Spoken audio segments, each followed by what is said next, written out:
Welcome again to our Sunday school. We're continuing our series on Christology. And this afternoon, we'll hope to move from the attributes of Christ to the work of Christ. And this doctrine, this great, magnificent doctrine, God willing, up until the next two Sundays, we'll discuss this such important doctrine. And if you have does everyone have their handouts? Thank you. The doctrine of atonement. And this section and the remaining, will turn attention to this such glorious doctrine. And usually, when we say atonement, the classical view of Christ's atonement is the substitutionary satisfaction of God's justice, which is necessary for salvation. For salvation. And again, as explained in our source material, 3 chapters does not completely do justice on such a glorious doctrine. But we will try to grasp the essential concepts about atonement. And then in this lesson, let us walk through different aspects of Christ's atonement that is found in Scripture. So before that, let's come to the Lord in prayer. Let's pray.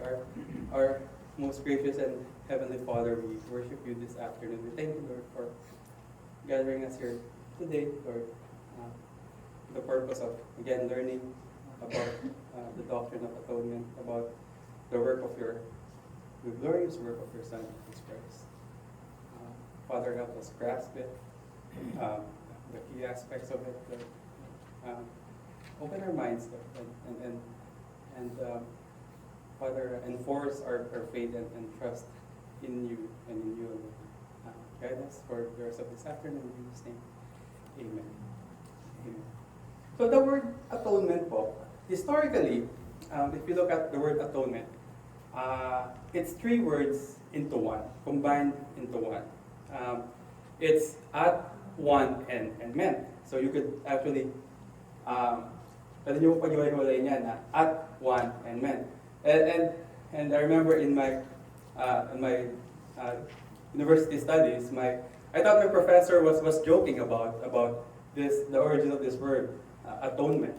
But actually, it came from 16th century English, and it's not a secular creation, but it came from a theological creation, denoting this at one meant to be bind together.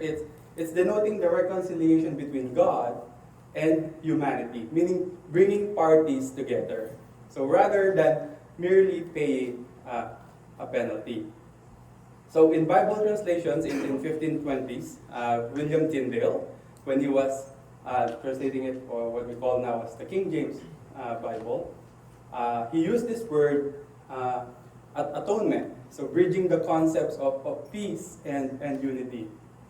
And again, the etymological roots, or meaning the root word of atonement, is derived from Middle English phrase aton or atonen, meaning in agreement.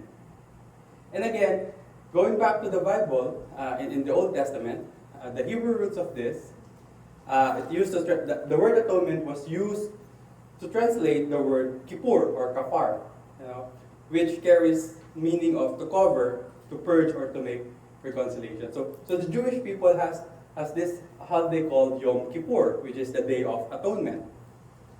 So in our lesson today, the atonement of Christ is one of the most magnificent parts of theology.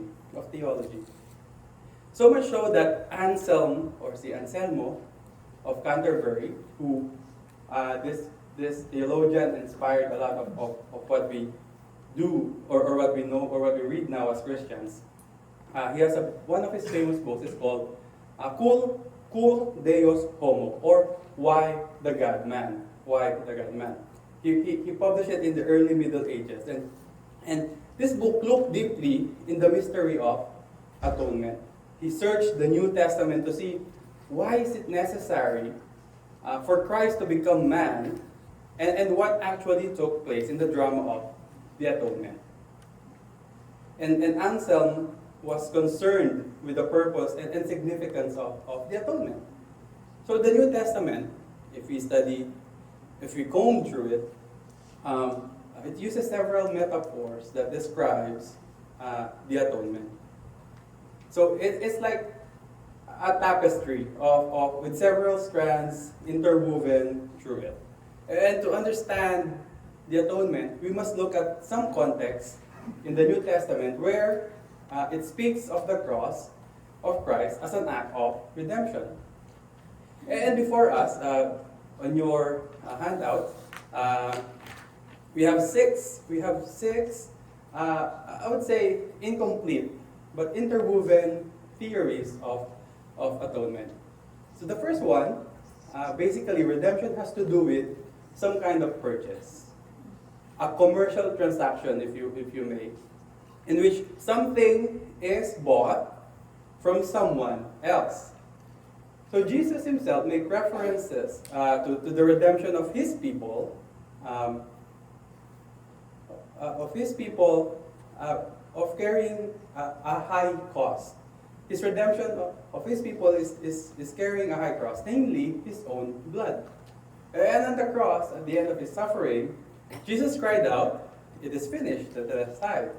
And the word as finished here was used in a commercial term. It's like saying, this is the final payment, or saying that something is paid in full. So that's the first theory. Secondly, and closely related to the redemption theory, are the ransom theories. So proponents of this theory, I look at the statement of Jesus in Matthew chapter 20, verse 28, and Mark 10:45, where Jesus said, "For even the Son of Man came not to be served, but to serve and give his life as a ransom for many." So although this theory looks at the cosmic struggle between good and evil, and God and Satan, in where Satan held humanity captive like a hostage to sin. So that's the first view of the ransom theory. Well, this is where the ransom theory splits into two. There are people, may mga tao po na holds a view of the ransom theory, where Jesus paid a ransom to Satan, like a kidnapper, like someone who would pay for a kidnapper in order to release his people. However, this part of this theory, it gives more authority to Satan than he actually possesses. So I think this view, I could arguably say that this view is the wrong kind of ransom. Satan never really had the power or authority to demand something from God. On the other hand, Satan doesn't have that power and authority to demand something for God. Remember Job, right? Job was, Satan has to ask permission to God so that he could inflict Job with, or touch Job. So, on the other hand, the ransom theory talks about Christ paying a debt or utang, pagkakautang, or ransom, owed to God the Father. So, which points to the holiness of God. And not any supposed or pakunwaling authority ni Satan. And the holiness of God requires a penalty to be paid. So the correct view of ransom theory is that Jesus paid the price of the cross in order to ransom sinners from the punishment of God's holy wrath, as we can see in Romans 5, chapter 9. Thirdly, and again, closely related to the commercial transaction of paying something in full or ransoming people, is the Old Testament idea of the bride price. And again, the book of Exodus in the Old Testament, it sets forth a lot of, or such an intricate rules and regulations for those entering into marriage. So, for a man, or not just into marriage, but for a person who is going into servitude or in those times, sold into slavery for a debt, to pay a debt. So, for a man to gain approval to marry, he had to pay the father's bride a dowry. We're all familiar with dowry, with dote, right? I think sa mga taga Laguna medyo malakihan ng ang dote, right? I think kailangan at least 3 kalabaw, right? 3 kalabaw, 10 manok, sa mga Tagalog po, ano lang, isang kalabaw lang, isang baka. And we're familiar with someone working on the father or on the side of the bride, like nagsisibak ng kahoy, nagigib ng tubig. We're familiar that as payment or as dowry. So again, same thing with the slaves or bond servant. Again, they have to pay or they have to prove to whoever they are asking the bride for, to prove that kaya nilang buhayin yung asawa nilang babae and yung mga consequently magiging anak, if ever. So if someone entered into slavery to pay off a debt with a wife and possibly children, after the debt is paid off, there's paid off during the indenture of working, he is allowed to take his family with him in freedom. However, if a man is single, if a man is single and he entered into slavery to be married to another slave, when the man is freed from or paid off his debt, he cannot take his family, his wife and possibly children.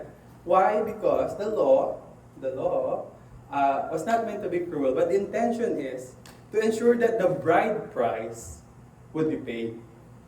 So the theological significance of this theory is that Christ has a bride, which is the church.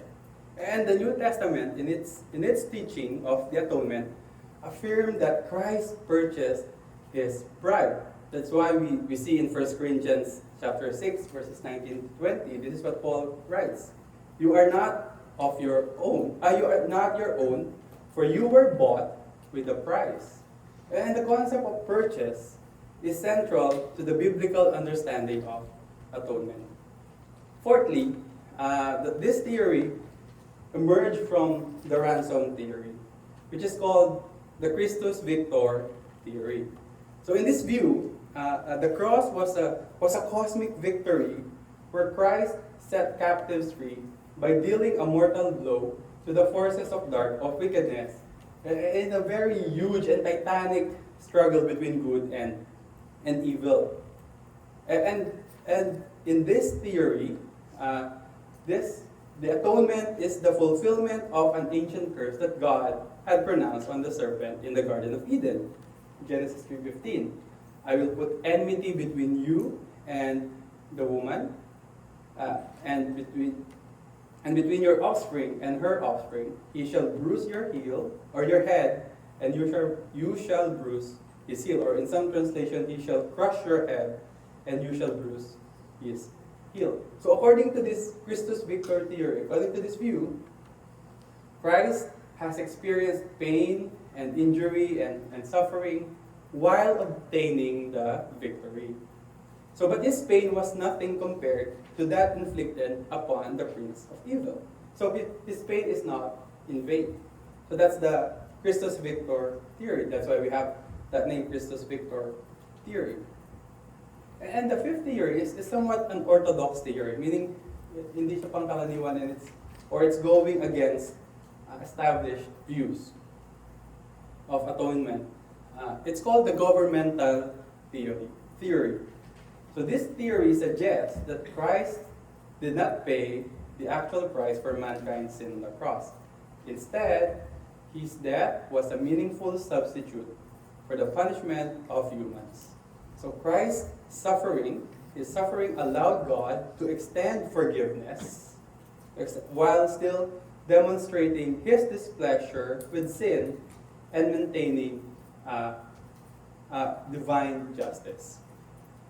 However, this theory downplays that Christ actually paid the penalty for particular sins. And this theory captures a part of the picture of the atonement, but not the depth of it. So medyo we stray away from the governmental theory. Although it hits some points that are correct, it misses the whole point. And lastly, this is the one that I would say that captures the heart of the atonement. While it is still incomplete, it captures the heart of the atonement. This is the satisfaction theory. And this theory was championed by Anselm himself, and it goes back to his elaboration of the need for atonement. And this principle, the principle underlying the satisfaction theory, is the justice of God.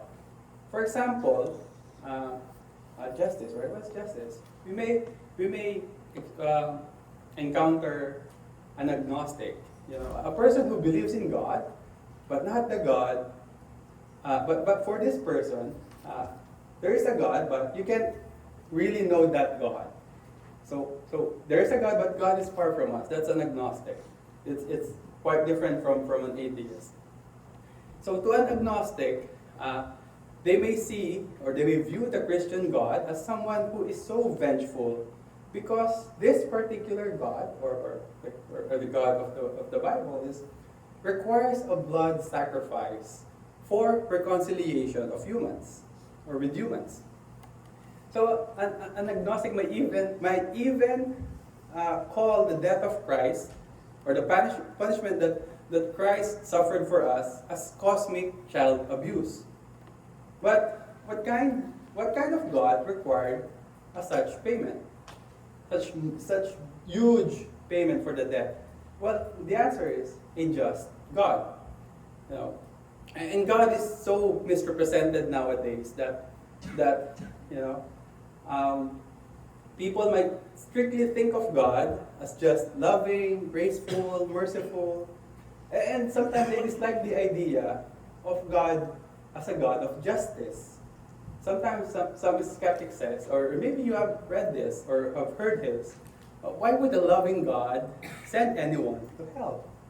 Well, personally, I answer that question with another question.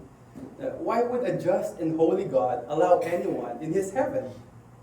So understanding biblical justice, we can see that it is closely related to righteousness and goodness.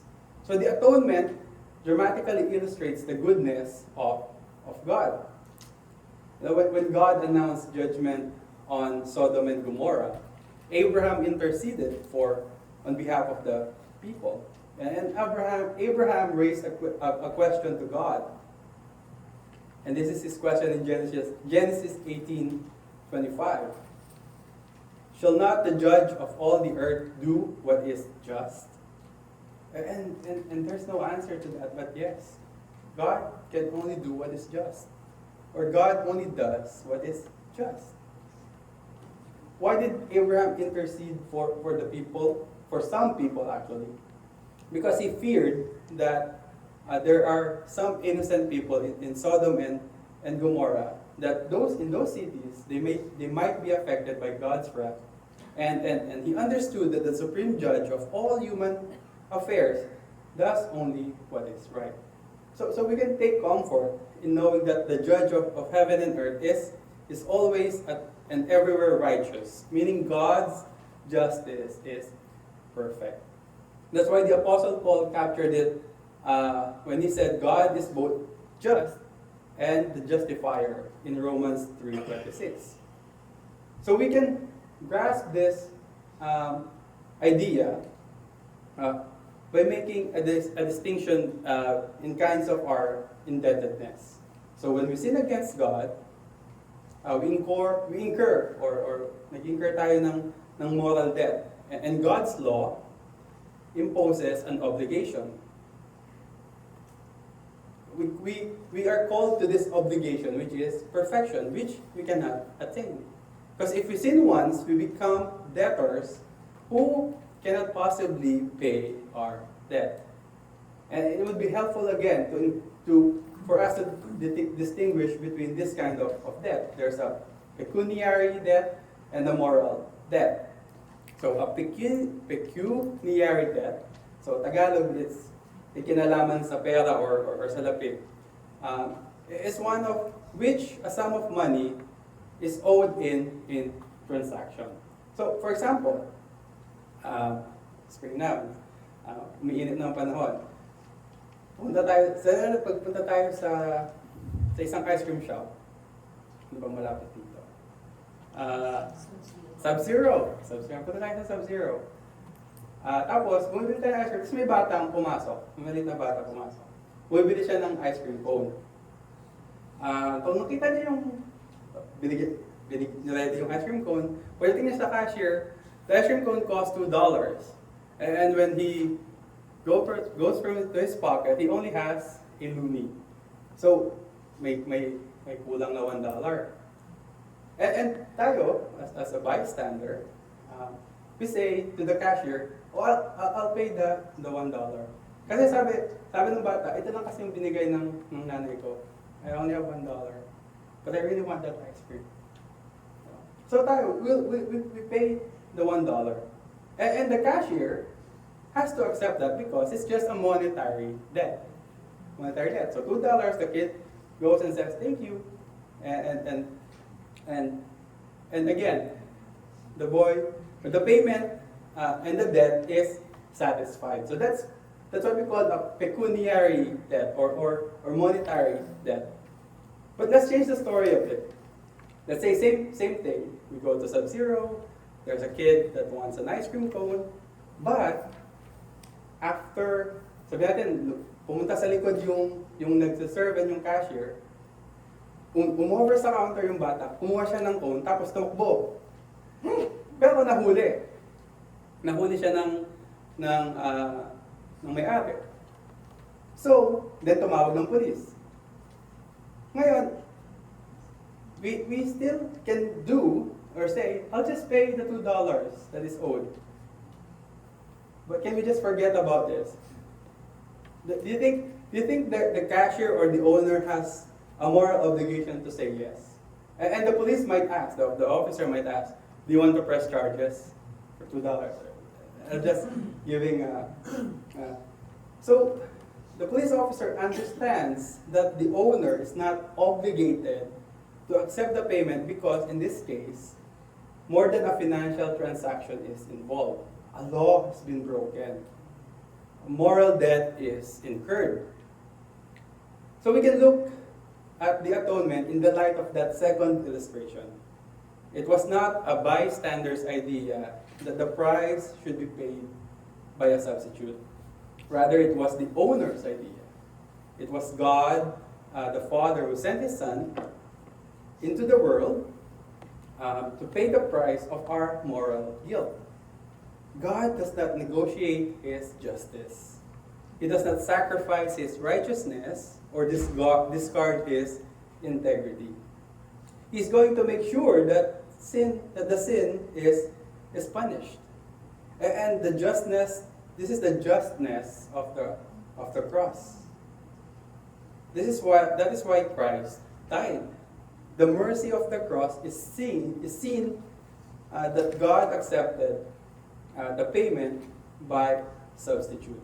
Therefore, we can say God is both the justifier, both just and the justifier of the ungodly. Any questions, Paul? You have in your handout. There is a study question. So I think we have time. Yeah, we have a bit of time. Let's answer this one by one in the study question. So, what does cur Deus homo mean? And what? Why the God man? D. Why the God man? Correct. Thank you, Paul. Next, what is central to redemption? Is it blood? Is it sacrifice, purchasing, or marriage?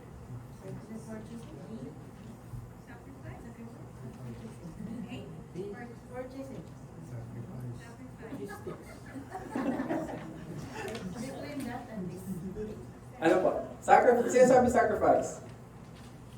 Sino sabi purchasing? Sino may sabing blood? Lahat. Sino may sabing dowry? What? So central to redemption, as we have heard, discussed, or is purchasing. Purchasing. To redeem. You have to redeem. Number 3, which ransom theory views mankind as held hostage? Again, ransom theory splits into 2, right? Ransom to Satan. Ransom to the Father. Yeah, that's what he said. C, it's actually C, ransom to the Father. Of the Father. Because ransom to Satan gives us a parang we don't give Satan actually the authority that he actually has. Because in the end, Satan is also going to be punished with a sinner. So technically, the proper view of ransom theory is a ransom to the Father. So, which view of the atonement sees Christ as the conquering king who defeats his enemies and sets the captives free? A. Christus Victor. Victor, right? Yes, victory. Number 5, which attribute of God is the satisfaction of the atonement largely based upon? A. Justice. Correct. What debt is monetary debt? A. Pecuniary. Pecuniary. Correct. Amen. Discussion questions. It will take us more than 15 minutes to discuss each and every question. You are free to answer those. And if you have questions, yes, shoot a message. Not the messenger. Let's pray. Our most gracious and Heavenly Father, thank you for this lesson, Lord. Thank you that at the heart of the atonement, we know why did Christ have to die. Father, help us to understand more deeper and clearer the doctrine of atonement as we study this in the next coming weeks. Lord, we pray that we indeed gain more knowledge and apply this into our lives and apply this in our relationship with you, Lord. We pray that you guide us for the rest of this day, in our worship service, and in our fellowship with one another this afternoon. Father, we seek to glorify you and you alone. Enable us, Lord. Empower us to seek and grasp this wonderful doctrine of being binded together with you by your grace and by your mercy. We thank you and praise you in Jesus' name. Amen. Hapon po. Next week po, we're still gonna study atonement. The